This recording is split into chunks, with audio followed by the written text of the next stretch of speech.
অন্য সবাই তো লুটেরা, জামাত তো আসলে অত বেশি দুর্নীতি করবে না, করতে পারবে না, জামাত দুর্নীতি করবে না, এরকম ছিল তাদের বয়ান। জামাত ধরেন যে নিজের জন্য আসলে পলিটিক্সটা করবে না, যাই করবে সে ধর্মের জন্য, জনগণের জন্য, এরকম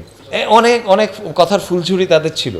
কিন্তু এখন যখন একটা সমঝোতার ইলেকশনের মাধ্যমে জামাত যখন বিরোধী দল, কিন্তু আমি বলবো যে আসলে জামাত এবং জামাত জোট বা বিরোধী জোট এবং সরকারি জোট বেসিক্যালি বাংলাদেশে এখন একটা সমঝোতার সরকার চলছে তাদের দুজনের মধ্যে। তো এগুলো আসলে সরকারি দলের জন্য যেমন বিপদের কারণ বয়ে আনবে বলে আমার আশঙ্কা, আমার মনে হয় বিরোধী জোটের জন্য এই জিনিসগুলো আসলে কোনো সুখকর কোনো পরিণতি বয়ে আনবে না। জামাতের একটা যে খুব জয় জয়কার শুরু হয়েছিল সেই ডাকসুর ইলেকশন থেকে, তো সেখানটা তাদের একটা প্রথম এবং প্রধান যে বয়ান সেটা ছিল যে ভাই অন্য সবাই তো লুটেরা, জামাত তো আসলে অত বেশি দুর্নীতি করবে না, করতে পারবে না, জামাত দুর্নীতি করবে না, এরকম ছিল তাদের বয়ান। জামাত ধরেন যে নিজের জন্য আসলে পলিটিক্সটা করবে না, যাই করবে সে ধর্মের জন্য, জনগণের জন্য, এরকম অনেক অনেক কথার ফুলঝুরি তাদের ছিল।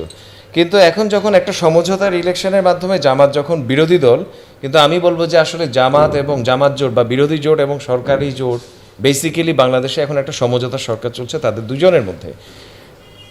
ভালো হইতো যদি এটা জনগণের পক্ষে থাকতো, কিন্তু আনফর্চুনেটলি আমরা দেখছি যে এটা আসলে সুবিধাবাদিতার আসলে একটা পলিটিক্স এখানে চলছে। কত বেশি আসলে সুবিধা নেওয়া যায়, ইভেন ধরেন যে আপনার ইউনিয়ন পরিষদে সংসদ সদস্যদের জন্য একটা রুম তারা চাচ্ছেন, মানে তারা চাচ্ছেন যে লোকাল গভর্নমেন্টের যে কিছুটা হলো এক ধরনের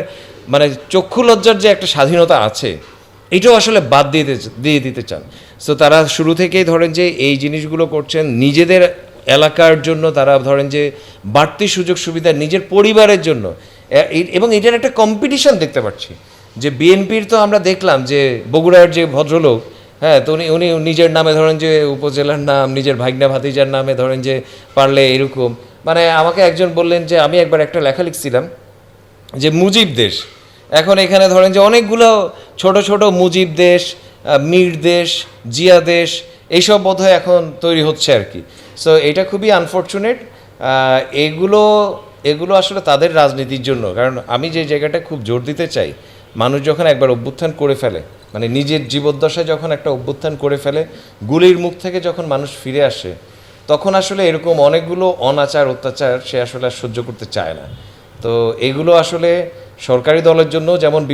বিপদের কারণ বয়ে আনবে বলে আমার আশঙ্কা, আমার মনে হয় বিরোধী জোটের জন্য এই জিনিসগুলো আসলে কোনো সুখকর কোনো পরিণতি বয়ে আনবে না।